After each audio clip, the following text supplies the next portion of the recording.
Well, good morning, good morning, good morning, good morning, and good morning, everybody. Good morning, everybody. Welcome to another episode of The Morning Glow. Welcome to another episode of The Morning Glow. Got a great broadcast lineup, and as you can tell, I am not in my regular location. I'm trying to get my lighting right here. I'm actually broadcasting from home. I'm broadcasting from home this morning, and my lighting situation is not as it usually is. So I do apologize to each and every one of you for that little mishap, but it's not going to stop us from doing what we're doing. We're going to keep this thing going, and we're going to keep it going as strong and as powerful as we can. You know, this is Black Friday. This is the day where you could call it. You, right. Yeah. You can call in, give us a call, 678-381-1973, 678-381-1973. I'm trying to get everything up here. Give us a call, and we'll talk about anything that you got going on. Talk about it and talk about it in its entirety. Talk about it and talk about it in its entirety. All you have to do is give us a call, 678-381-1973, 678-381-1973. If you got a business, an event, or anything going on, social, political, whatever it is, you give us a call, 678-381-1973, and we will talk about it and talk about it in its entirety right here on DKM Media Group and Associates. I'm working with my lights, trying to get my lighting situation as it should be. It's not bright right now, but maybe still a little early. Maybe when the natural light comes, it'll get better. That's what I'm hoping on right now. I do have a light here, but the light is not doing like it usually do. Something is amiss with it, and I don't know what it is. I don't know what it is, but it is what it is. It is what it is. We got to keep this thing going. We got to keep moving. We can't pause, nor can we stop. And so let's keep this thing going. This is Black Friday. We're going to talk about something today. It's still a little early, waiting on everybody to join me this morning. It's still a little early. Everybody might be still yawning and yawning and getting that sleep out the eye. You know how we do sometimes. So they may be out there getting that sleep out of the eye. Man, I'm looking at my picture, man. I got a terrible shadow. Going on in the back there. So hopefully we'll get rid of that shadow as the day go on, as the morning progresses. And I don't like that. Me personally, I don't like that shadow at all. But like I said, I'm broadcasting from home. I don't have all my equipment here that I have at the studio, and so it kind of sacrifices the quality just a little bit. I do apologize. You know, I love having the best quality and being on top of things. But right now, we're struggling, but struggling just a little bit. You know, people, they can't say that they're struggling. Nah, we're having a hard time this morning. But anyway, you know, the show must go on, and we're going to be here with you and for you throughout the whole thing. 678-381-1973, 678-381-1973. We're going to talk about something. You know, this is Black Friday, and what we talk about on our end, we usually get a conversation started until you all call in and say what you all want to talk about, and then we'll adjust ourselves accordingly. But right now, what it is, I want to talk about workplace gossip. And majority of the time, that gossip happens around that water cooler. So we're going to talk about today, water cooler conversation. Water cooler conversation is what we're going to talk about today. So give us a call, again, 678-381-1973.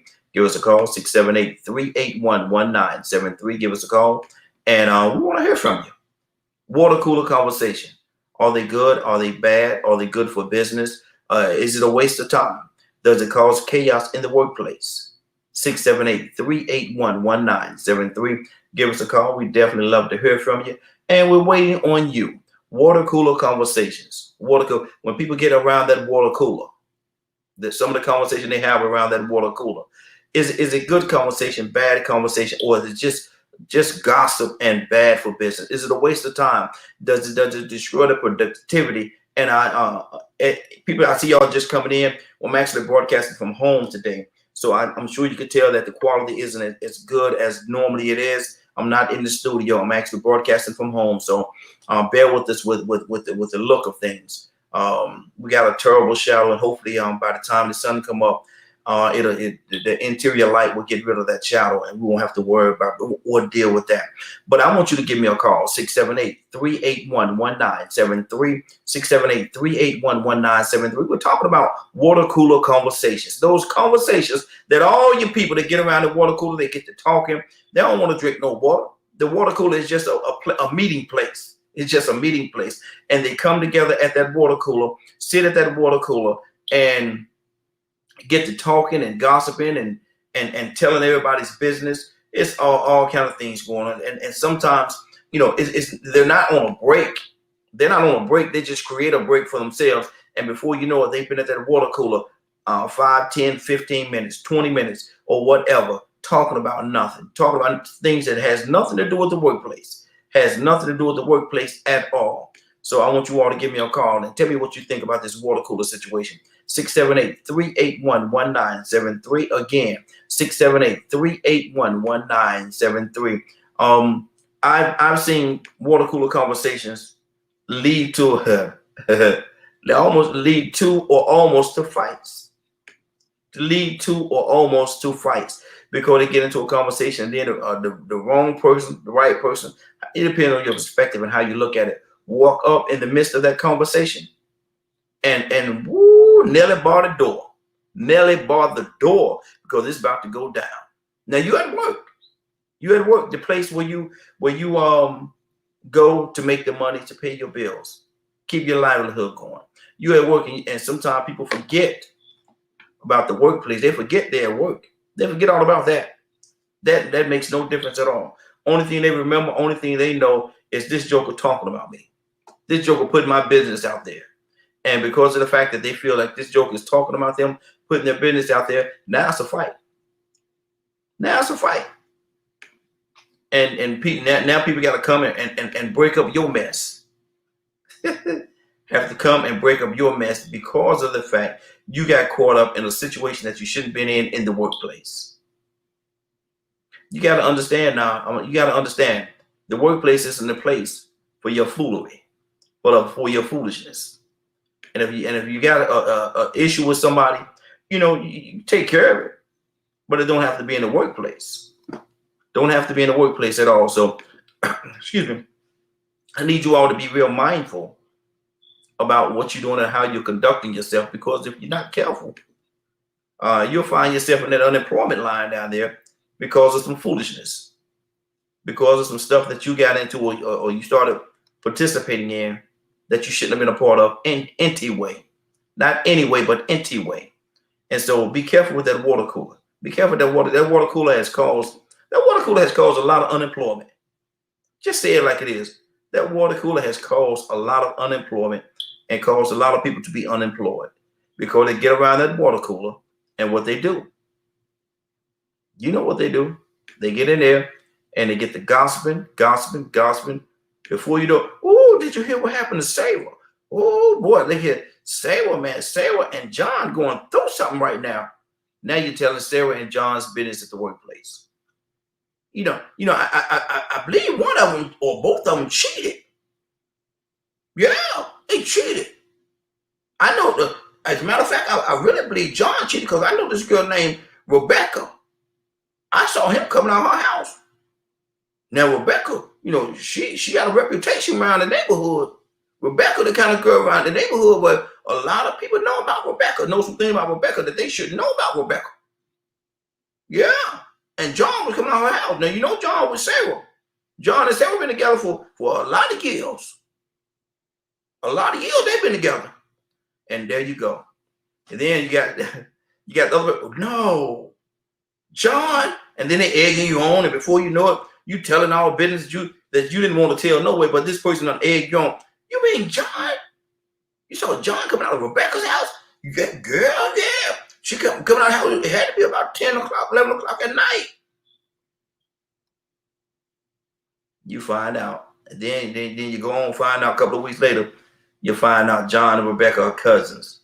John's over there helping Rebecca with something that she needed help with around the house. You around the water cooler making up all these accusations, talking about John, telling this person that John cheating on Sarah. John cheating on Sarah with Rebecca, his cousin. Really? Really. Now, what's going to happen if Rebecca walk up during the midst of this conversation? Just so happen they work together. Rebecca going to feel some kind of way. Yes, she is. And because of the fact that she feels some kind of way, now it's an issue. Now it's a situation because this person is spreading this gossip. Now they got to defend their quote unquote dignity, their truth, which is a lie. But they got to defend themselves. Well, you shouldn't have them coming out your house that time of night. You don't tell these people who they come in and out of their house. You don't pay their bills. Come on now. That's part of the problem right there. You're in too many business.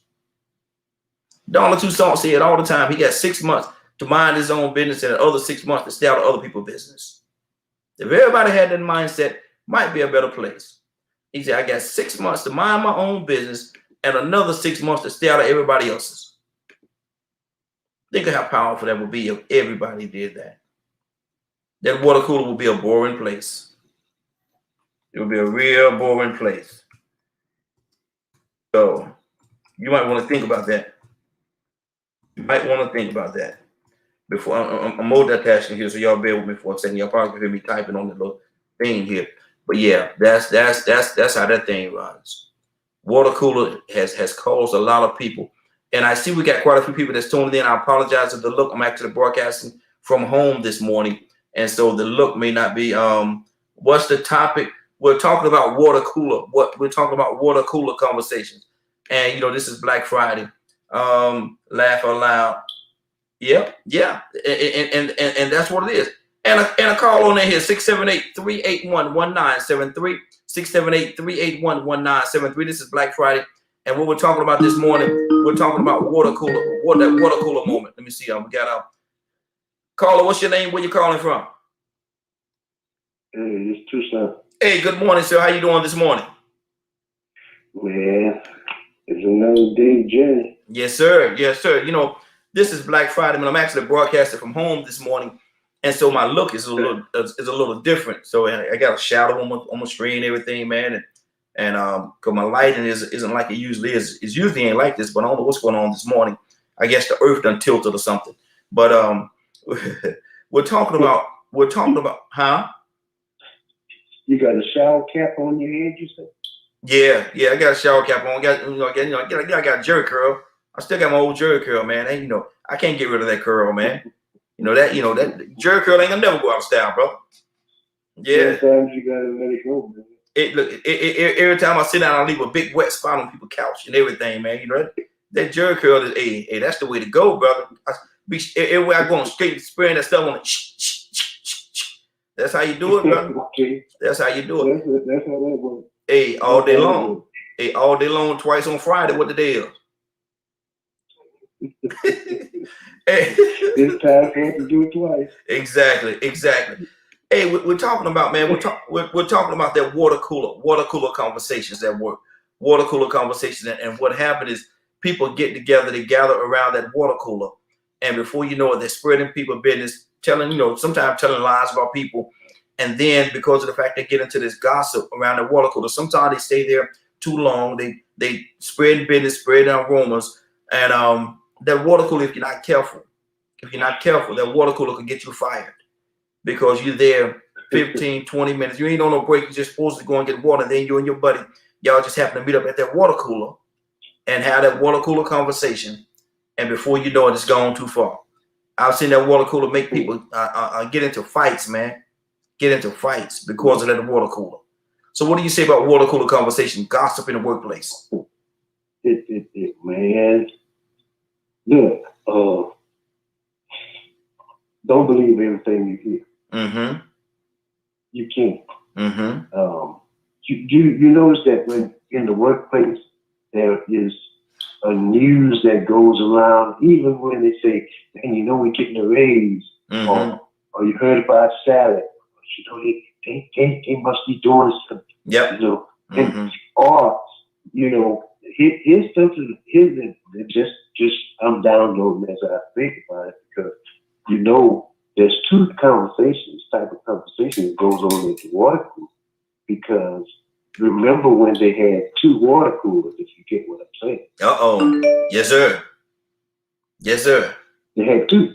Mm-hmm. So some things that's said out loud ain't gonna be, said in a whisper. It's Mm-hmm. not gonna be said out loud Mm-hmm. because they don't want you to know how they really feel about you. Mm-hmm. Mm-hmm. That's good. That's and good. You know, some people be talking about, man, they love me. Okay, you need to go by the other water cooler because they're having a different conversation. Mm-hmm. Because you notice that when you come by the water cooler, the conversation get quiet. Yes, sir. Yes, sir. I wonder and why. They say, hey, how you doing? And hey, how you doing? I ain't even see you coming. How you doing, Rebecca? Yeah, they was talking about you, Rebecca. Rebecca. They were talking about you, and then they got mad to say, your hair is showing good. I like you when you put your hair. Exactly. Look at him. And then they say somebody, we got another call. We're gonna say, but they say this right here. Man, they be talking about Rebecca baby being an ugly baby. Well, that's an ugly baby. Don't you make me go there. Don't you make me go there. Then you show them your new grandchild or your new baby, and they say, oh, she got some pretty shoes.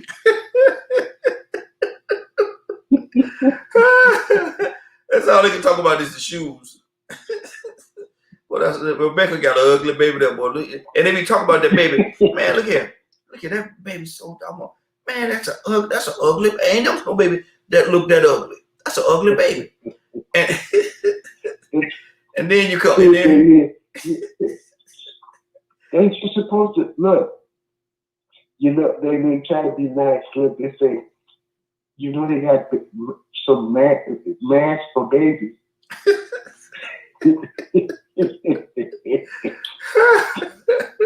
Lord, and that baby crying or growling. Which one is that? Hey, Lord, I ain't fooling with you, Donnie. Man, look at you. Man, look at Hey, look, wait. Then you walk in one day at work and they say, oh, I didn't know you was pregnant. She that big, Donald? Is she that big, man? I didn't know you. I'm too old to have children. Hey, what a cool conversation. Donald Toussaint is acting up this morning. Again, I want to apologize to everybody. I'm actually broadcasting from the home, so the picture that we have right now isn't as good as it is in the studio. I want to apologize to you for that. Usually it's better, but you know we like to deal in top quality, and this is not what we signed up for, if you will. But we're gonna make it through. The show must go on. But we got another caller. Caller, what's your name? Where you calling from? Morning, Globe. What's going on, family? How y'all doing? Kurt, what's going on, man? Tell everybody where you call, where you hailing from, Kurt. Charm City, Baltimore, man. Trying to make it through this ice storm we got up here. There you go. Hey, be careful, brother. Be careful. What we're talking about today, Kurt, we're talking about, and you might know something about this right here. Not that you partook in it, but I'm sure you've seen it. Hint. Water cooler conversations. The water cooler conversations at work, man, in the workplace. People gather around that water cooler. Sometimes they stay around the water cooler 10, 15, 20 minutes. They ain't on a break. It's supposed to be just going to get some water, but they get into that gossip meal, and they get into that gossip. And so we're talking about, you know, what that water cooler has done, how it has done it, and how it has destroyed people's lives because of gossip in the workplace. Kurt, how detrimental can that water cooler be? Man, that water cooler done destroyed some people's marriages, man. Yes, sir. Yes, sir. Mm-hmm. That thing done destroyed. Mm-hmm. Windows and stuff like that. Mm-hmm. And they really don't. Hey, Kurt, your phone is a little bit low, brother. Your phone's a little bit low.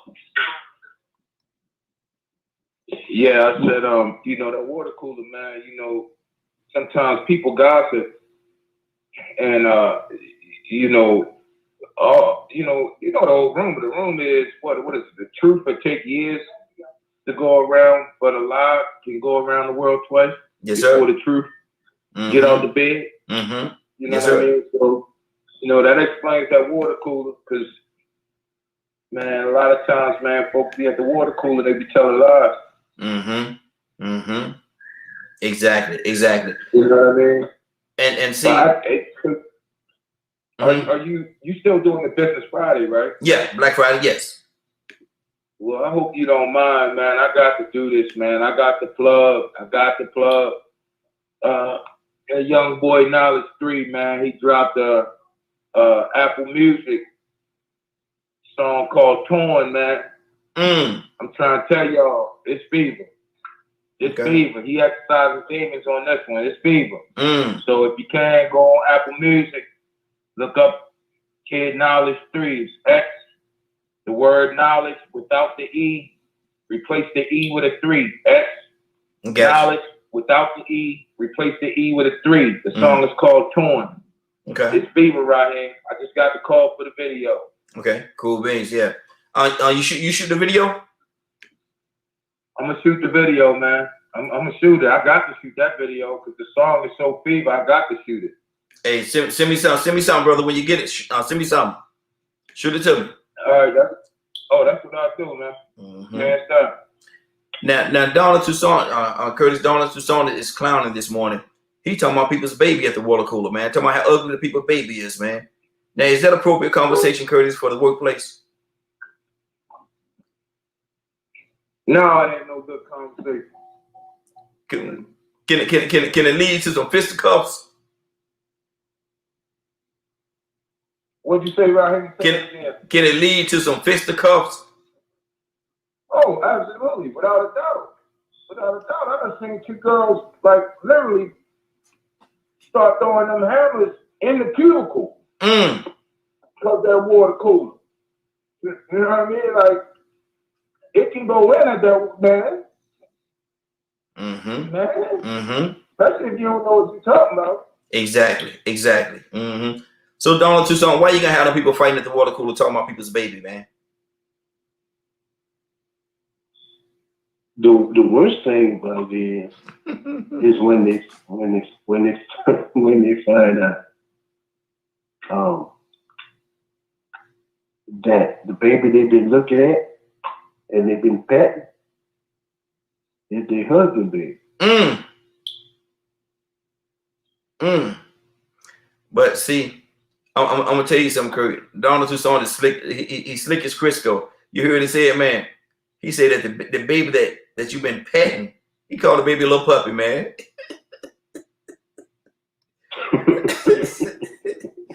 Man, you call somebody big ugly if you want to, even if the baby is ugly. They ain't gonna take that kindly. Exactly. Who gonna take that kindly, right? And no, my baby ugly. Who gonna take that kindly? Nobody. Nobody. I don't care if they butt ugly themselves, tore up from the floor up, neck look like it's about to throw up. They ain't gonna take that too kindly. No, wait a minute. Huh? Right. Yes, sir. I'm sorry, Kurt.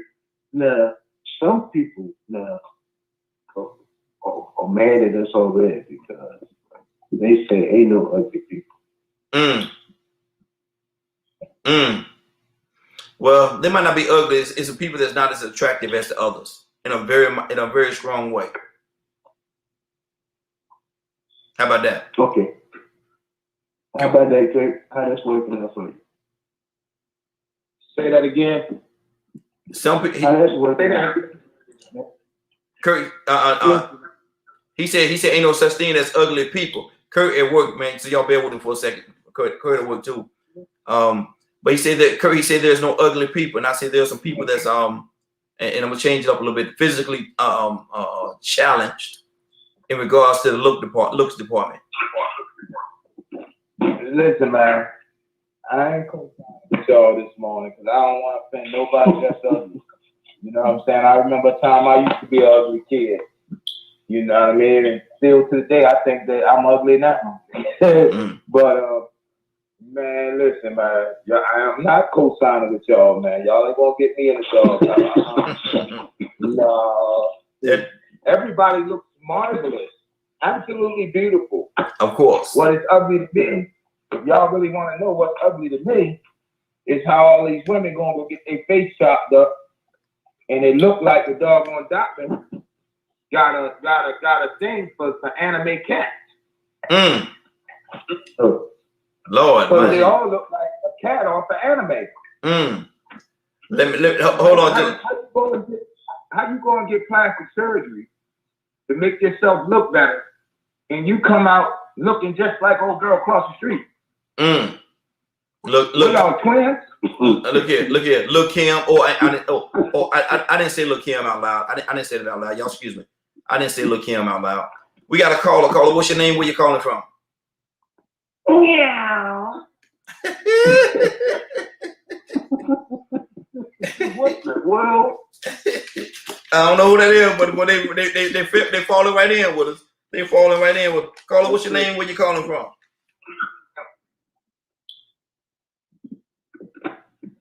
Caller, what's your name? Where you calling from?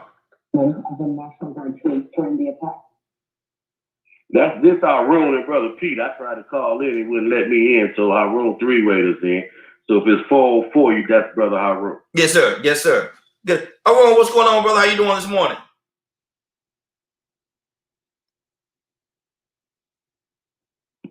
Oh, I'm good to you, man. This brother Harun, man. I'm good to you. How you doing, man? I've been so busy, man. I forgot you, man. Man, I was worried about you, brother. I was worried about you. I said, man, you done threw us away.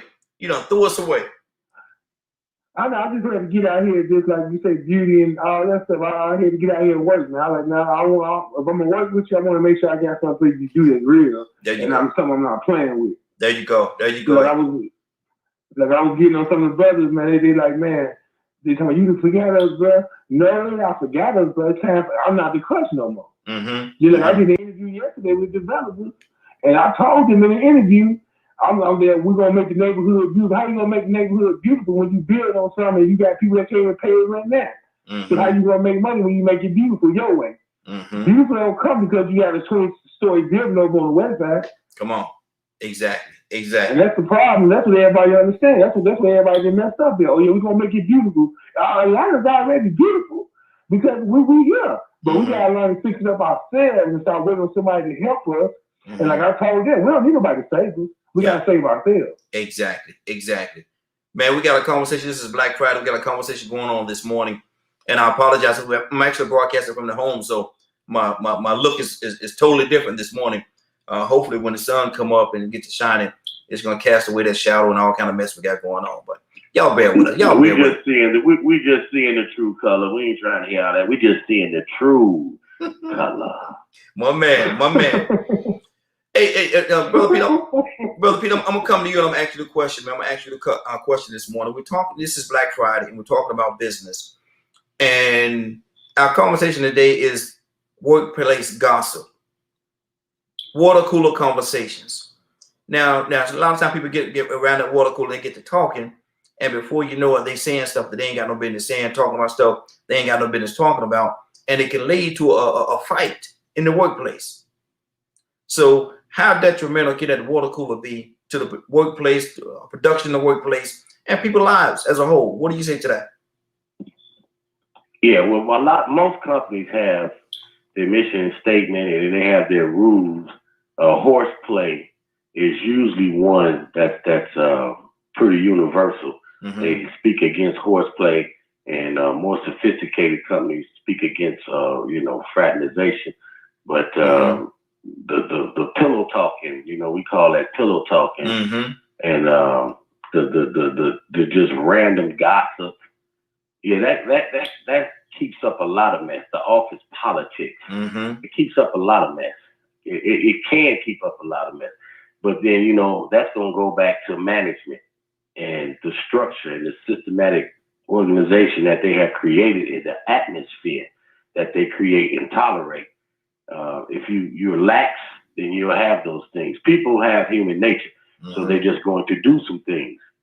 But if depending on how the management sets the structure, they can greatly minimize those things as well. So, mm-hmm. But that can be very detrimental because, Dick is talking to Jane and Jane is talking to Betty and Betty talking to Ken and Ken going to Brian. And before you know it, if somebody might have had a simple fender bender, but by the time you get over to the end, you have committed a homicide. Mm-hmm. It's like, good Lord, what's going on around here? Mm-hmm. And then that lie leads to something else. And now you don't get the promotion. And here we go. Mm-hmm. You end up having a post office politics. Somebody come in here with a gun and start shooting people. Exactly. Go sideways real quick. Mhm. But I also heard you all talking about beauty. You know, we say beauty is in the eye of the beholder, Mhm. right? Yes. So one may not be so facially, universally appearing attractive, you know, but there's some beauty there with everyone. Everyone has some beauty. My dear brother, I heard him say he don't think he attractive. Now I don't know the brother, and I'm not into men. Don't date men. But the brother got a good sounding voice though. He's intelligent though. Yeah. So while he might not think he looks the best, I'm pretty sure, bro, you got him spinning by the wheels when you get up and say, how you doing, princess? Oh, I'm fine. So now we ain't gonna accept that, brother. You got some stuff going on over there. They paying you attention now. You trying to hear that? Look here. Beauty is in the eye of the beholder. So there's some beauty there. There's some beauty in everyone. A lot of times, the most physically apparent and appealing, right, tend to have bad personalities. They tend to have character flaws that make the outward beauty greatly diminished, and the inward ugliness sticks out. And those that tend to not be so facially attractive tend to be so sweet, so kind, so generous. She got such a nice personality. Yeah, look, the personality is so nice, bro, until the whole facial structure start looking different in your eyes. I'm serious. Now, if your homeboy, the next person look at him and be like, "Good Lord, man, what is that?" But you sitting next to her and saying, "Man, I love this lady, man. She's so sweet. She's so kind. She's so gentle, so supportive, so encouraging and uplifting. I love her." And then your buddy walk up to you, "Hey, man, you ever go get them glasses that the doctor prescribed to you?" Right. You ever go? Right. He might joke with you and ask you how you taking the neighbor's dog for a walk. But then he also might end up on the ground getting up because you stealing on him because you disrespecting my woman. You know what I'm saying? Exactly. So beauty is truly in the eye of the beholder. In my opinion, it sincerely is. It's in the eye of the beholder. And what is our real mentality and our focal point? Okay, Pete, let me tell you something. Pete. In the words of the late great Fred G. Sanford. Fred G. Sanford said, "Beauty is in the eyes of the beholder, but she got to be holding some beauty." That's words of the late great Fred Sanford. He said, "Beauty is in the eyes of the beholder, but she better be holding some beauty." Rico, good morning. Anna, we come to you next. Be on standby. We're coming to you next. Rico, good morning. What do you say about this water cooler conversation, workplace gossip? Grand Rising, my brother, man. It's that's the amazing thing about psychology. It applies to every physical activity or every human activity that we have. So when we get to these jobs, we have to form relationships, bonds with our coworkers. Not only to cooperate and get along, but to also communicate what needs to be done from each process or whatever process I have to do that they may rely on. So you have a lot of communication in any organization or workplace to make sure that you succeed in getting the goals accomplished.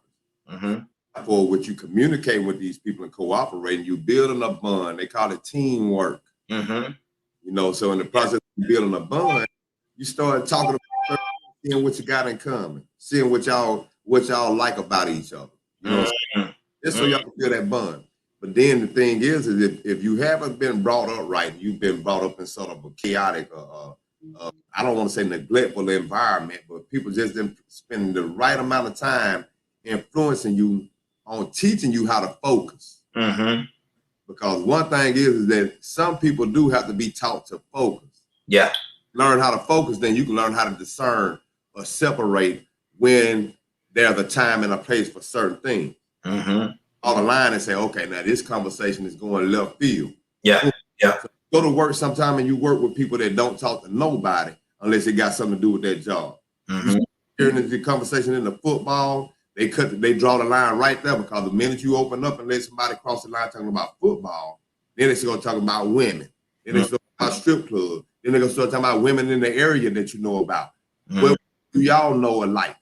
Do y'all have in common with each other? Oh, you know her? Man, I used to mess with her. Boom, they got you. Mm-hmm. And I hit that too.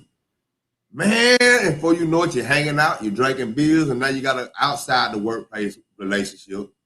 And so it's a triple effect. But that's how human behavior works.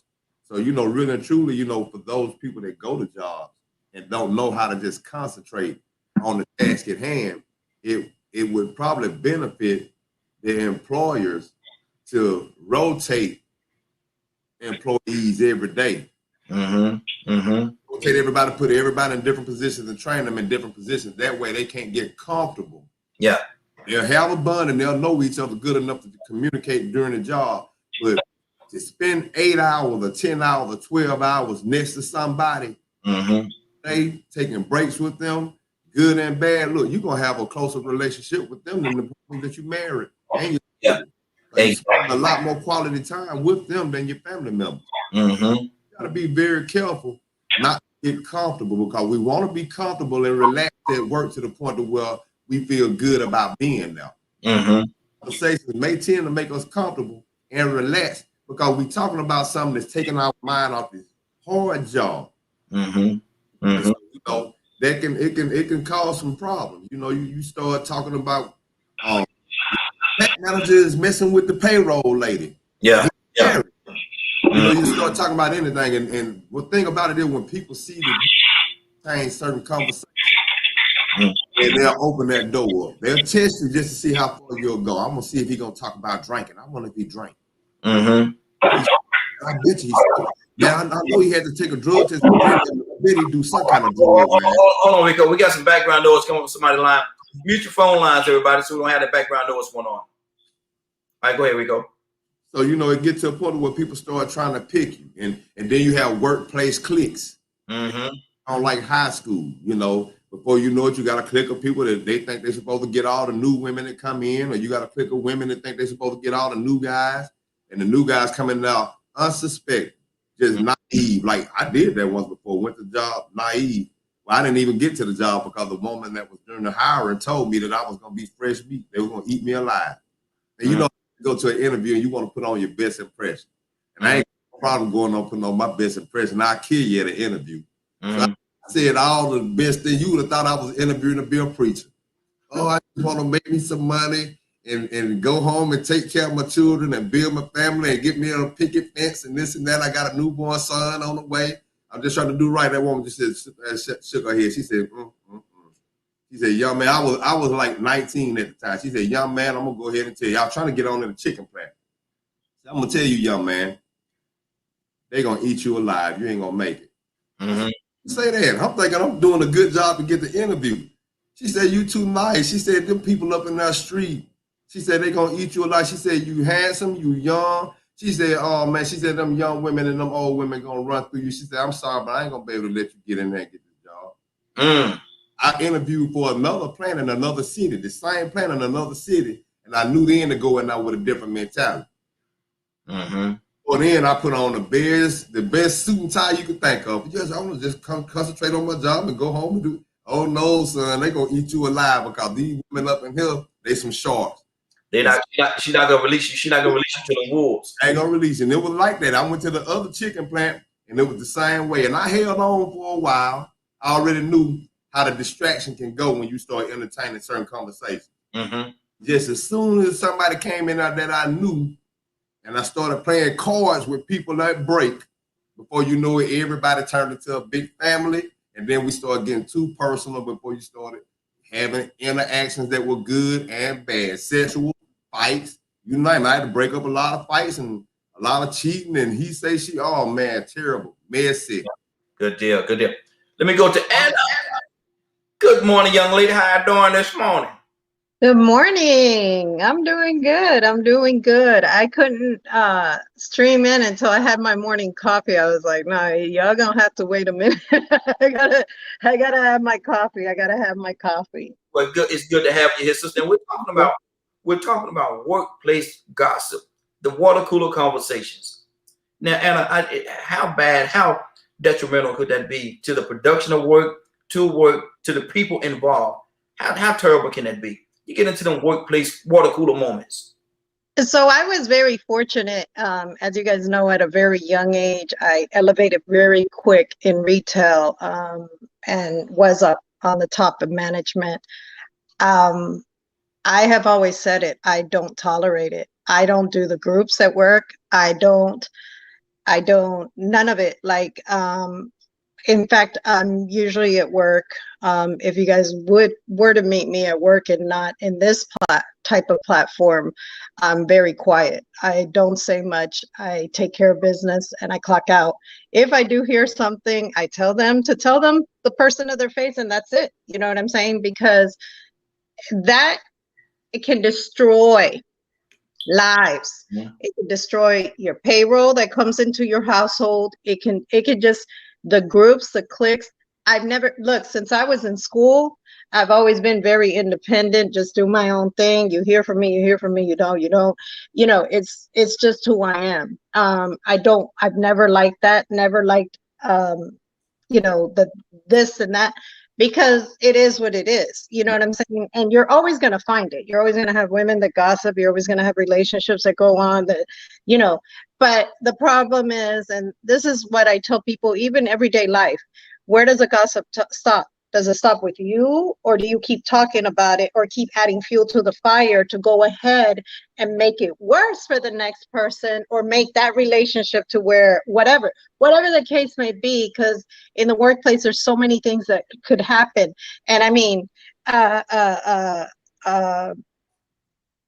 Rico, what you just said, look, you had like a really good EEOC lawsuit. I'm just saying, sexual harassment, you're telling me this on an interview, there's no way. There's just legal protocols that people have to follow, and professional that was not professional at all. So that's probably why they were at a factory and not doing other type of professional jobs, because in certain settings you will not see stuff like that, period. Even at a McDonald's. So that just goes to show, like, it just probably just an untasteful type person. Because me personally, being a man, I'm not a man, but being a man, I would be terrified if a woman comes up to me and says, "We're gonna eat you alive." What? What do you have? Yeah. What do you have? You know what I'm saying? Why are you telling me this? So anyways, I had to represent my Bucks, as I have all these years, and I couldn't say it and rub it in everybody's face. How about them Bucks? And Tom Brady. I had to. Good morning, sunshine. Look here. That old man finally did something good. That old man. That old man's a goat. Can nobody tell me no different? That old man's a goat. There we go. 2 times in my lifetime I've seen the Bucks, and at both of the times they took it all the way. They took it all the way. What you say he an old goat? He goat. I don't care what kind of goat. He a goat. He the best, and there ain't nothing nobody can say, and they can say he cheat and do whatever, but he's still the goat. He's But he does cheat now. I'm just gonna say, but hey, but congratulations though. They did good. They pulled it out. They really pulled it out. tell me how I came from Florida driving and watched the whole game through the phone, because I was not gonna miss my team in the Super Bowl. That's his last Super Bowl though. We'll see. That's the last one. Cause my homeboy gonna take over now. My homeboy, she don't want to hear that. She don't want to hear that. Let me go to Donna Tucson. Tucson, what's on your heart, brother? Talk to me. Donna, you there? Donna, I'm about to say it to you, brother. Yeah, I was trying to find the mute. Oh, okay. Talk to me. I know I like to joke and clown, but there are rules set for creating a hostile environment in the workplace. And 2 things they focus mostly on that you should not get into a conversation: politics and religion. Yes, sir. Because those two things will cause Mm-hmm. nothing. And I was gonna go back to the basics, but that can get worse if you start talking about, especially now. Mm-hmm. When anybody start talking about politics, I go the other way. Yes, I sir. don't want to get into that. Mm-hmm. Don't talk to me about that. Now, here's another thing. We have so much of a diverse society as far as religion or beliefs. It's good not to talk about that sometimes. I mean, a lot of times. Because, matter of fact, we got people that work here. And some of them believe this. Let's not talk about which day is the Sabbath. Mm-hmm. You really gonna get into it. Yeah. You're gonna get into the conversation. Mm-hmm. You know, because y'all go to church on Sunday, the first day of the week, you know, whatever the case may be, when everybody knows that the Sabbath is on a Saturday. Mm-hmm. How about that? Yeah. It really is, but people don't want to acknowledge that because of the Romans. But that's a whole different conversation. The Romans had a lot to do with them changing that day from Saturday to Sunday. But let me go to Rico. Rico and Badger coming to you next. Rico, you wanted to clarify something? Yeah, I wanted to make sure she understood that wasn't a woman that worked at the plant, inside the plant, that came and told me that. That was the human resources woman that interviewed me and told me that the women in that plant was going to eat me alive because of what she was pretty much letting me know, the atmosphere place I was trying to get a job at, that I was going to have to change up if I wanted to survive. The way that I was carrying myself, that environment wasn't for me. That was really some good advice for me, because really and truly, I shouldn't have never been in that type of work environment anyway. I should have been in college in a professional environment. And that interview, I gave her that professional interview. I didn't give her the interview of somebody going to work at a chicken plant. So that automatically let her know that my mindset was totally different than those people that were less achieving, underachieving, me, probably less educated, less intelligent. She knew I was going in a situation where you had a whole lot of ratchet people that were just trying to get a job and make some money. Compared to me, I probably should have been in some out of college instead of down that time I get a job doing that kind of work. So she was letting me know the atmosphere was quite ratchet. But going back to that, thinking about the psychology of things, we got to understand the word community, that encompasses more than just your neighborhood. That encompasses your relationships of your classmates at school, your classmates at college, your football teammates, and your co-workers. That is your community. Those people that work in that environment, that is your community. And within that community, you're going to have all the behaviors that are supposed to function in the community. You're going to have people come, oh, who the new boy? Who the new woman? Yeah. New person. Who the new girl? Everybody be standoffish, and then you're going to have one that likes to greet everybody like they're the handshake man or the doorman. Hey, man, where you from? The handshaking Sunday. Oh, I know your people. I know your mama. Y'all go way back with your mama, and then go back and tell everybody, yeah, I know his mama. She wasn't nothing back in the day. Before you know it, there it is. Yeah. That's the situation right there. That's how I go. You know what I'm saying? Somebody introduced and they said, yeah, we go way back. I remember y'all went to school with your daddy. They're building that community behavior. And so it takes a person to already be observant enough to understand people and understand relationships, to have gone through enough experiences to know, okay, when I go to this job, as soon as somebody starts talking personal business, I'm going on about my business. They about what's going on with this forklift or these parts we need to put out, of these numbers that we got to get done. I ain't got nothing to say other than that, because that workplace relationship, it can lead to the most drastic and most tragic things you can think of. I mean, people have died at the workplace based on what she say. Yeah.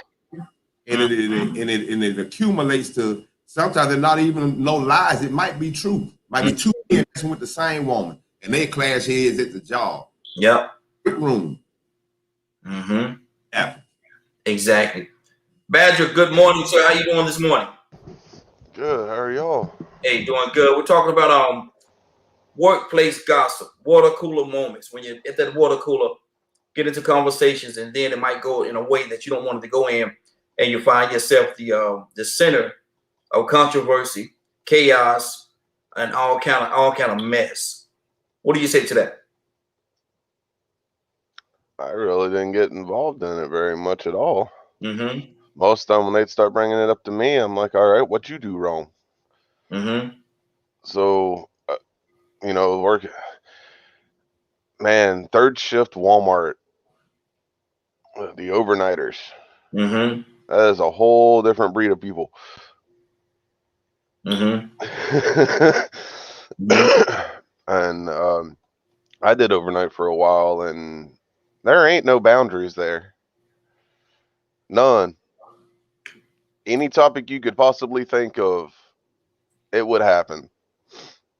Everything from S&M to politics, religion, to just who was cheating on who, and you name it. Wow. Anna, what's on your heart? Just talk to me. Badger just made me giggle because it is true. Like places like that, you know, it's almost like I work at Walmart. You know, like the memes tell it all. Like, you know, I roll over and go to Walmart dressed just like that. You know what I'm saying? You don't see that at Target, right? So yeah.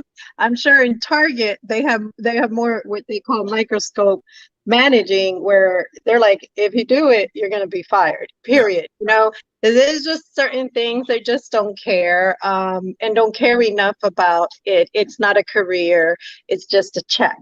And you know, you even see that, and I always mention it every day with teachers. Some of the best, I had to message one of my son's teachers yesterday. As many of you guys know, he is autistic, so you know, he needs a lot more help than the average kid, especially now that we're doing virtual. So he turns around and, you know, I just noticed her dedication and her love for these kids, man.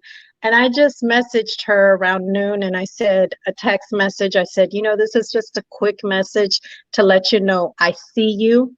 I see your hard work. I appreciate you. Not every teacher's doing what you're doing. And trust me, us parents that are sitting there by our kids, we see and we know, you know. And she just said, thank you so much, because today was one of those days. I just felt so drained, like I was so underappreciated by everybody, you know, because I try to explain to people, and Raheem, you're very familiar with this. Educators not only have the stress of parents and students, right? They have their bosses and then those bosses. So they have a lot of stress for teachers, you know, but some of them, their attitude is just like, I don't care. I'm just here for a check. And it's obvious, you know, but others of them, like that one in particular, I know she's got a kindergartner that sits right by her in class while she's giving class. And I'm like, I can't even imagine. I'm already stressed out Monday through Thursday, helping Nathaniel out through his day virtually. So just imagine having to do all that extra, you know, for them, plus whatever they do at home, their husbands, their, you know, so just, I don't know. I like to do it. I like to tell teachers or whoever, hey, I see you. I see what you're doing. I recognize you. You're doing great. And just from time to time, it's not something you're going to get from me every day, maybe once every few months or once a year, you know, but you know, I do recognize and I do see. But yeah, so that's all that's on my mind. But yeah, he's right about that, because I've walked into Walmart late night when the kids were younger, and I was like, ee. Stop at Walmart anymore. Rico, tell me what you'll see at Walmart in third shift. Huh? Talking to Rico. Ain't no telling what you'll get in Walmart third shift. I'm gonna be honest with you, man. Only thing I get in Walmart is what I go in there for, because I don't like looking around finding other stuff that I didn't intend to get. I always go in Walmart and spend too much money. So like 7 years when I go in there for what I go in there for. But I ain't gonna lie, sometimes something might catch my eye, but I know how to get right back in focus. Yeah. You know? I ain't about products, and sometimes you find women walking around through there, you be like, uh-oh, but you got to go ahead and get on. the more you look around, you're gonna start shopping for more stuff too. You're gonna see something else that you might not need, but you thought you need. Got you needed it. Good deal. And that's what it is, man. You know, in this world, there's much confusion. In this world, there's much confusion, and so we have to stay focused and keep ourselves going in that right direction. Donald Tucson. Yes, sir. We're talking about that water cooler conversation, and we're talking about how it could be disruptive. How can it destroy workplace productivity? Oh, okay, here's what I noticed. You know, I have to notice where I'm at in the position to go. Can you imagine how much time is wasted having conversations? Mm-hmm. And especially when you talk to everybody, you got some employees just like to talk. Mm-hmm. So they ain't coming here to work. They're not doing it. They're talking. So they just sit down there and don't let them be a smoker. I'm not saying anything about smokers. But here's the thing. You get a break. Mm-hmm. You talk during break. Then you meet at the water cooler and you talk at the water cooler. You meet down the aisle, you talk down the aisle. Somebody else comes in, you want to talk to them. Then you meet at the coffee pot and you want to talk to them. So here's 2 hours out of an 8-hour day that you spend talking to somebody and not working. Mm-hmm. And everybody know it. Mm-hmm. Mm-hmm. And so these things, man, happen every day. And then we wonder why the work don't get done. Exactly. Mm-hmm. And don't you dare come up to somebody and say, y'all need to, well, I don't say it like that. I've learned don't say it like that. But I say, what y'all got going on? Mm-hmm. Mm-hmm. Then they're kind of different because, especially when it's a union job, they'll tell you we don't work by production. We work by the hour. Mm-hmm. And when it's a union job, you better be careful how you approach folks. Yeah. Because your job is always in jeopardy. Mm-hmm. And don't pull sides because, they might, Sally and Betty might be talking Mm-hmm. at the water cooler about getting together after work. Mm-hmm. Mm-hmm. And you may not agree with them getting together. You better not say nothing. Yeah. Ain't got nothing to do with production, huh? Nothing. Ain't got nothing to do with that. Mm-hmm. And what I did, especially when I was in the hourly, I'd bring the whistle in. I wouldn't come to work early. And when work was over with, we're not going to go out and do nothing. You can't come to my house. Our relationship is over. Mm-hmm. And I'll see you the next morning. Mm-hmm. I don't want to talk to you about politics. I don't want to talk to you about sports. I don't care how many children you got. I don't want to know none of that. Mm-hmm. We have no other relationship, but how are we going to get that material work and let's go home? Exactly. You ain't my friend. And look, wait, one more thing. Okay.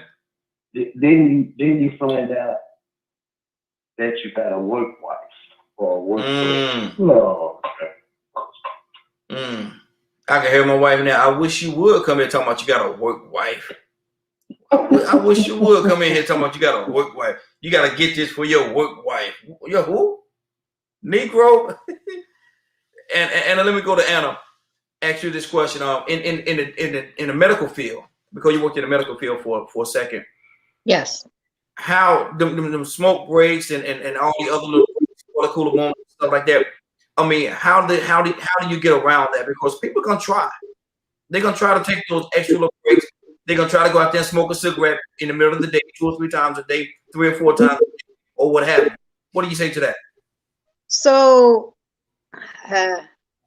Come on. okay, so I was one of those managers that I didn't allow it the whole shift. I would sometimes have an employee come, Anna, I'm really, they just do this whole dramatic scene. I'm really stressed out. I need a smoke break. And I tell them, you have a break. You have 2 15-minute breaks by law that I have to give you. I follow the law. You know what I'm saying? I'm not required to give you anything in between. That's my choice, and we're here to work, period. So maybe I'm one of those managers that maybe people don't like. So I'm by the book, So, but I will say this, that this office in particular, I'm talking about this dental office, when I was doing dental work, went from making, I think he was making about 100,000 to close to 1 million by the end of a year, doing just those little things, microscoping, just using the right amount of supplies, all of that. And then I bet you that at the end of the year, when they got a bonus from the dentist, quote unquote, the manager, I bet you they were really happy girls and one guy at that time, because we worked together. You might have not seen it that second when you were looking for that smoke break. And like I would tell them, I used to smoke, but I never asked to smoke while I was at work. That's how by the age of 19, I was managing a furniture store because of my dedication. You gotta be able to separate, even when I have somebody, I would hire somebody who just had all this personal baggage, trauma from home. I don't care what you're going through at home. Don't let your face show it. Don't let, I can understand things happen at work. Sometimes we have bad days. We might mess up paperwork. I'm not all like that, but if it needs to be done, just get it done. That's it. Show that face. Don't be around moping around, crying, yelling on the phone. I can't have that. That's, my boss hired me to make sure that, it got done the right way. That's that. We went through the rule together. We went through the policy book together. I went through the policy book with you, and there's no reason why you shouldn't be doing it. Plain and simple. Like I said, I'm one of those bosses, and in anything I do, I don't bend rules. I go by the book, and the book is there, and this is what people have to understand. Walmart employees, the factory, the dental office, any job that you do, you've got to understand that the policy book is there for a reason, and it's there to put all of you guys forward. Now, I'm not going to say stores like Walmart do not give a lot of times a Christmas bonus or whatever it may be to recognize those employees, but that's why we don't want to keep working at Walmart. That's why we want to move away from Walmart and get somewhere where someone even thinks of doing stuff like that. Because when you get even at the furniture store at the end of the month, when they would get that little $1,000 or $1,200 bonus, then, oh yeah, now it's real good. Now those smoke breaks aren't really needed, right? I bet they're not, because at the end of the day, y'all are getting paid. I'm getting paid. The boss is happy. As long as boss is happy, I'm happy. We don't have problems. But all that in between, it's unnecessary in the workplace. It's like, leave it at home, leave it in the car, do whatever. And I know to a lot of people, maybe younger people, and I've been there, it might be easier said than done. But as many of you guys know, and it's no secret, I'm a lot more open about it. I was going through a lot of domestic issues at that time, domestic violence, abuse. I nearly lost my life, but I never showed any of that. People just figured things out eventually, because you can't hide a bruise, but so much, but that dedication, and that's it. Just dedicate yourselves. And I promise you, every time, the prize, it's bonuses and everything, and elevation in any job. You'll see how quick you'll go from the bottom to the top in no time. Absolutely. Rico, what do you say to that, brother? What's on your heart? Yeah, I agree. That's why I was saying that earlier about focus. We aren't dealing with robots, so we do have to be mindful of the fact that people are all going to have personal issues when they come to work that's going to supersede whatever they're doing at the job. They might have a death in the family. They might have found out the child got molested the night before. Many different things that can happen in a person's life. And then when that person comes to work, there's so many different ways that person can act. They can be belligerent and be screaming on the phone, all on the line and cussing everybody out. You know, you got to handle that. That's a personal call. You got to handle that according to how far it goes. But then you may have a situation where somebody comes to work and they stay to themselves. They're not being loud, but they're not functioning right today. Something just might be a little off. Something ain't right. You know? Yeah. And so you have to go, you know, you might, as a supervisor, take off your supervisor hat and put on your human hat. What's going on, man? You all right? I see you working a little bit slow today, man. You don't seem like you're down. Yeah. And you want to do some personal stuff. Now, don't get me wrong. We don't want people to get too much into our personal business or their personal business, but at the same time, we want to keep that human aspect of employees so they won't look at us as oppressors or inconsiderate of their well-being. You know. But I would say this to anybody young that well, this is what I tell anybody that's young now due to my experience.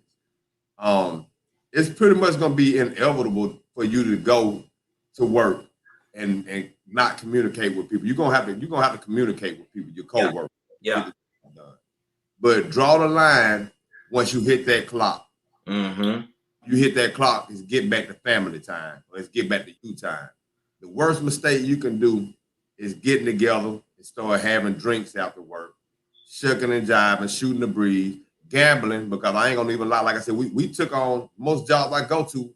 I'm not gonna lie. I get a group of people and we get close together. Before you know it, we start going out partying together, down together. We might go to the strip club together. You just name it. We start partying together.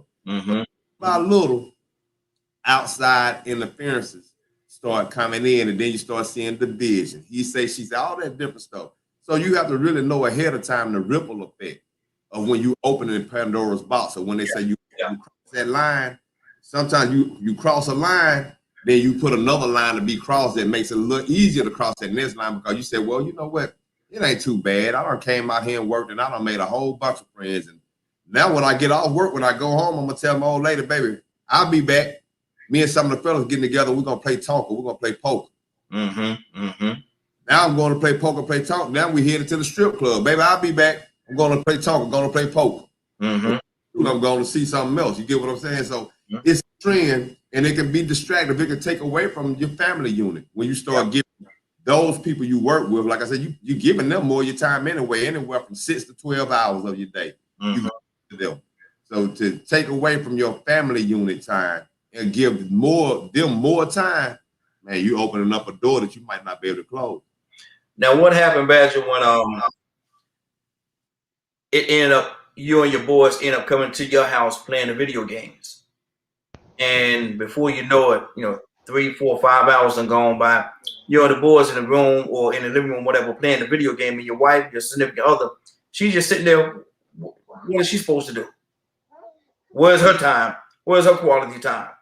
And so, because of the fact that you invited these people, your boys from work, to your house to play video games, Rico, that can happen too. Badger, what's on your heart? I didn't have that.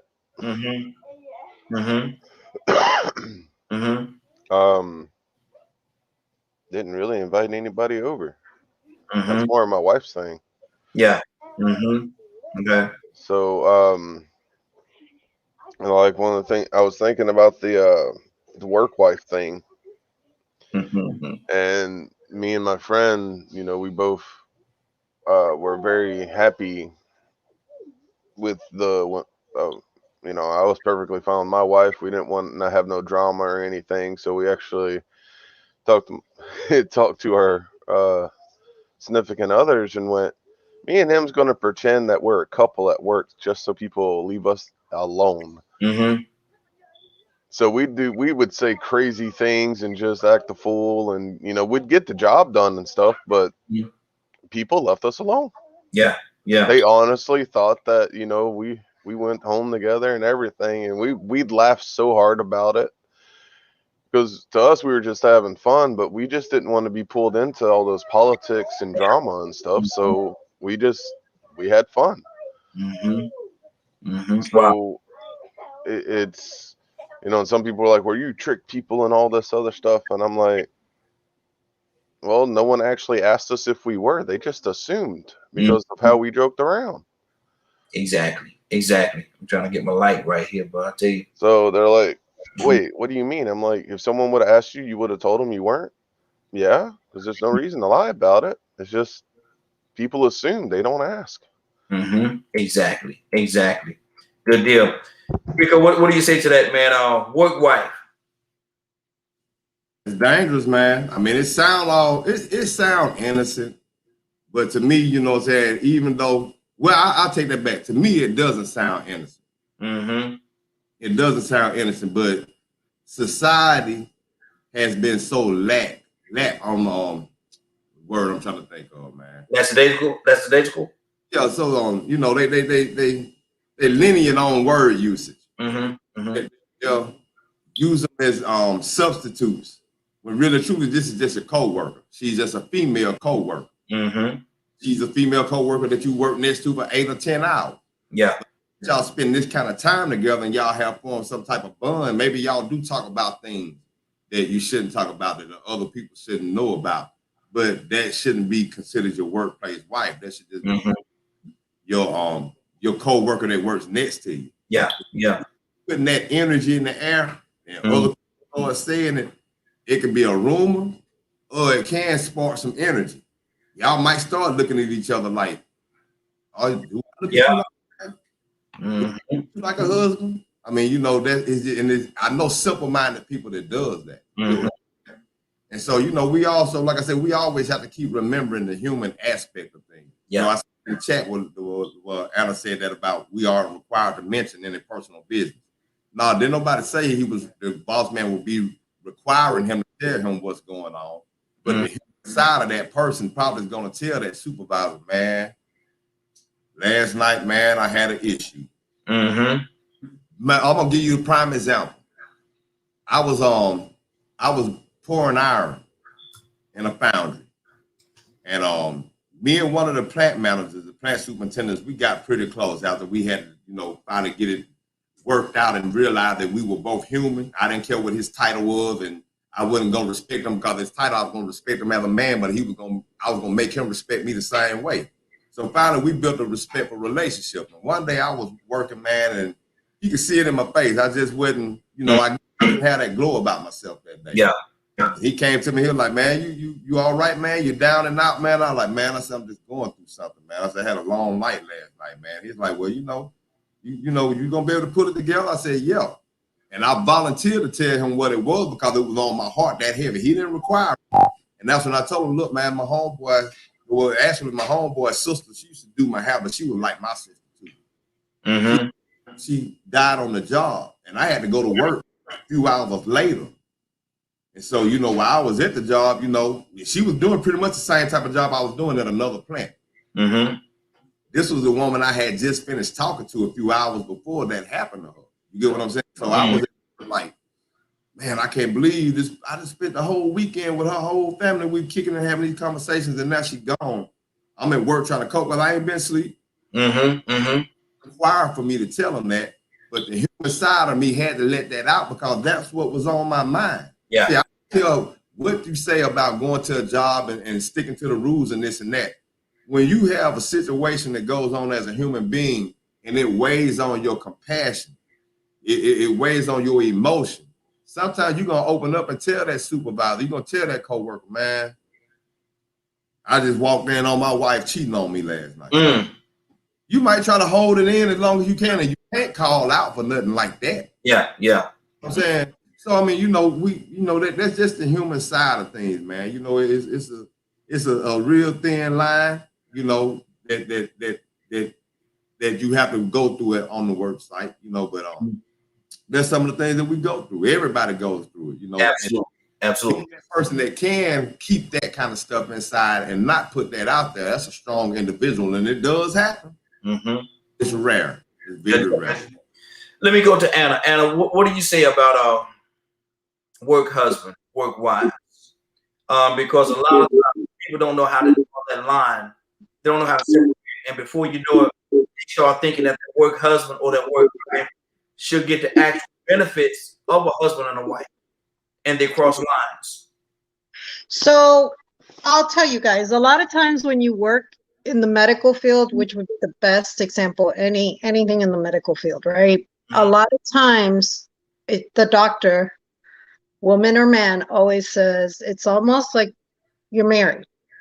But now you might have perverts or perverted girls or men who might take that a whole different way. Yeah, But I always understood that to be, we just have to work together. You can't pull this way and I pull that way, because as you know, Raheem, a doctor who's retired now, I mean, really good money working Midtown Emory, you know, and he was a nightmare to work for.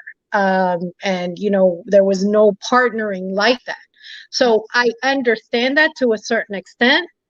And now I have seen doctors with the manager of the workplace, or you wonder how this person elevated and they weren't even doing anything the whole time, working as hard as others that maybe you would expect to get the promotion. It happens. They see a doctor, they see a man with power, they see a man with money, they see a man with a Lexus, a Porsche, whatever, and that's what attracts them. So they want that. So then that goes into a whole new thing, because now it's sexual harassment in the workplace. You know, you guys are violating certain laws that are applied to all workplaces, and you know, can become a problem not only in your marriage, but you know, your whole office. Like, you know, employees notice, even if you don't allow the gossip at work, they notice and they talk. So what are you going to do to not do this? You know what I'm saying? So again, for me, thank God, I've never even had temptation to, you know, I know work is work. Like, I don't want to be with my boss. It's weird to me. It's disgusting, really. If you ask me, it's just weird. I don't see, you know. Your call has been forwarded to an automated voice. I'm sorry, I was trying to call what's the name calling now? I missed him. I'm trying to call him back. Go ahead. Oh, so yeah, that's about it. It's just really weird and disgusting to me, you know, but you know, hey, to each their own. I've seen paralegals become the attorney's wife, and I'm like, I thought he was married to some, but I'm like, hey, that's none of my business. That's between y'all two. Good luck to y'all, because if he left his wife for you, who's been there from day one, or she left her husband who'd been there for day one, that was probably the one that was going to take care of him or her when they got sick and old. This one is probably going to run as soon as you get sick and old. So I'm just saying. and that happens all the time. Unfortunately, it happens all the time, because it becomes a plaything. It becomes like a plaything, but after that, it catapults into something that's out of control, and they lose control of it. And now, you know, is this work husband, this work wife. Now you're touching each other. Now you're looking at each other in ways that's very inappropriate, that you shouldn't be doing. If you have a husband, if you have a wife, that is your husband and your wife. This workplace fantasy that they get into, you know, it's dangerous. It's very dangerous. And Donald Tucson, what do you say to that, man? Donald Tucson, you watch this. You don't get into that work wife thing, do you? Definitely not. You gotta be kidding me. No. That's not good. Yeah. Because the bad thing about that is don't let the real wife show up. Or the real husband. Then there can be a big divorce. Yes. A breakup. Because you know, I mean, you know, people look at folks on the job, and really, I never did want anybody I work with. Because we gonna break up some kind of way, because see, in the area that I work, if I grab one end, whether you male, female, whatever you are, you gonna grab the other end. Talking about, could you help me pick this up? Yeah, grab the other end. We can work it out together. But just because you got some tight pants on, that don't make no difference. Yeah. I don't bring your check home. Mm-hmm. That's how that works. Exactly. If we are, and even when we have to be careful because, and I know this is broadcast, I'm gonna go there too. Mm-hmm. They say husband and wife in church too. Yes, sir. Yes, sir. Mm-hmm. Until, because most of these ladies and some of the men, they husband or wife don't show up at church. Mm-hmm. So the husband or the woman or the man, they fall in love with the church choir. Mm-hmm. Because the one at home don't go to church. Exactly. But when he show up at church, that's an issue. then you got problems. Mm-hmm. Then you got you and him and Rev got some problems. Mm-hmm. my pastor said. Mm-hmm. Exactly. We got Shira with us, but she look like she's frozen over there. Yes, yeah. She came in, but she was frozen. Hopefully she's gonna come back in and fix that little situation. Badger, what do you say to that, brother? Work wife, a work wife, and bringing each other lunch and dinner, and going out to lunch with each other, and all kind of things, and sitting around each other when you go on breaks. Y'all always got to be right there side by side. That's my work wife. That's what we do. That's my girl. Badger, that's a problem. The closest I've seen was to something like that, or being aware of something like that, was two people that I used to unload trucks with, and a lot of people accused them of being, work husband and work wife. But they're, as couples, like him and his wife and her husband, they were close friends. So outside of the workplace, so they ended up just working in the same spot and stuff. So they had a lot of synergy. They worked really well. They went to lunch. They didn't really talk or mess with anyone else. And it was as simple as that. And they didn't care what anybody said. They came to work to get the job done, and they went home. Period. That's good. That's good. No, go ahead, Matthew. Finish your thought, bro. So, and they're one of the ones that said, they were the one that actually gave me the idea. If you can figure out a way to get people to leave you alone to keep from certain things happening, do it. That's why me and my one friend, behaved the way we did and joked around the way we did, because why worry about what someone else is thinking?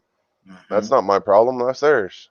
And that provided a safety net for you. I wouldn't say a safety net. It was just fun. So I guess if that's how a person wants to look at it, you could. Because like you said earlier, it kept everybody else away from you and stopped them from trying to advance to you or do whatever they wanted to do, because they thought you was in a relationship. You had a work wife. Yeah. Or a couple. But no one ever asked us about it. And it was always hilarious. That's good. That's good.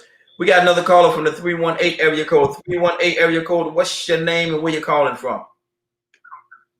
Good morning, my Morning Glow family.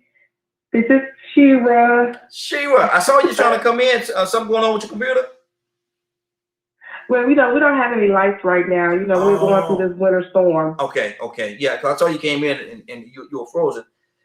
We're talking about water cooler conversation, workplace gossip, and we catapult into the conversation about work husband and work wives. Now, how dangerous is that to have a work husband or a work wife? It can be very dangerous because you saying work wife and work husband, so that's a relationship, and that relationship can go as far as you allow it to go. But I was always told, don't play with fire because you're going to get burned. Come on. It may be innocent to begin with. It may be, oh, well, this is fun and this is jokes or whatever. But let something happen, let something in life that really affects you, and you're going to lean on your work husband or your work wife and it could spark something. So those type of relationships you do have to be careful with. And also, you know, the water cooler thing, and I work in the office, y'all, and I could tell you that workplace gossip is something serious. Come on. I'm talking about, especially, you know, I'm in a small town. Like I tell you guys, Winfield is very, very small. So working in an office setting, it kind of overlaps into personal. And it, you know, there's no boundaries within professional and personal.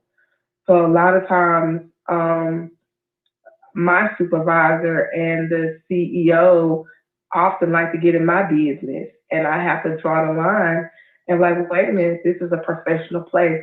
What I do on the outside of here should not matter, and you should listen to gossip. So I feel like in a small town, it's more dangerous than in a big city, because in the big city you have more people that don't know each other. Yeah. So like here, I'm working with people that I went to school with all my life, or I'm working with someone that knew my mom's mom. You know, so I'm working with people that know my family and know my family history, know my children, you know everything. So it's different working in a small town and having to deal with workplace gossip because it's more liable to happen. Exactly. Now, Rico, we're talking about, you know, this is Black Friday. We're talking about things business. Now, how dangerous is it, or how much of an issue can it be to loan money to a coworker?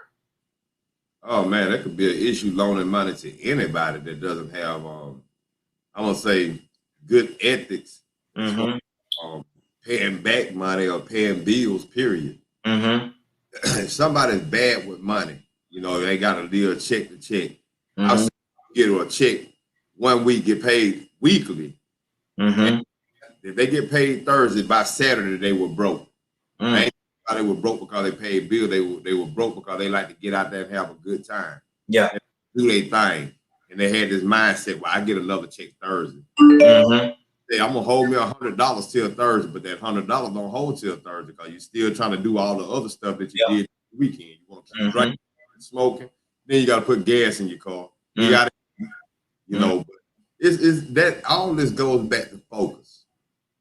All of this goes back to focus. Even the work cooler conversation, we know what happens with that. It happens with clicks, and we also know, you know, that it's a possibility that if we do state ourselves and we don't join in on the work cooler conversations and the click activity, that we may get singled out. We may get targeted. Supervisor might be the ringleader. Yeah. I mean, you have that situation sometimes where the person in authority, the person in charge, is the messiest out the crew.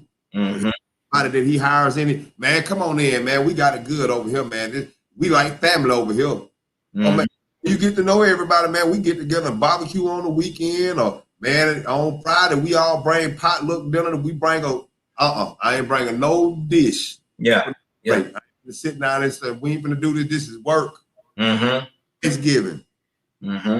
We don't know where to draw the line. See, that's where you use that thing called drawing the line. Yeah. So you got to draw the line and stay focused. You know, stay on your path of what you were supposed to be there for. Exactly. Now, don't get me wrong though. If you working next to a woman, you might have your mind made up. She could be fine as all outdoors, like I was talking about beauty earlier. She could be physically appealing to the eye, but you don't have to cross certain lines. You still have to know that we got to get a job done. We gonna get fired, first off. Second of all, you know, we gotta respect our human fragility. We're gonna soon confide in those people that we spend the most time with. Yeah, exactly. Quality time is quality time. I don't care if it's on the job. I don't care if it's on the street corner hanging out with the homies. Just hanging out, shooting a boo-boo with the homeboys. 8 hours. That's 8 hours of quality time that you did non-quality things, but you still, those are people you're gonna end up confiding in because you spend most of your time with them. So you gotta know where to draw that line, you know. But 9 times out of 10, you are gonna confide in these people. Just know that certain lines you're not gonna cross. You know. Absolutely. Let me go to Pete. Pete, let me ask you this question. And Rico brought something to the conversation.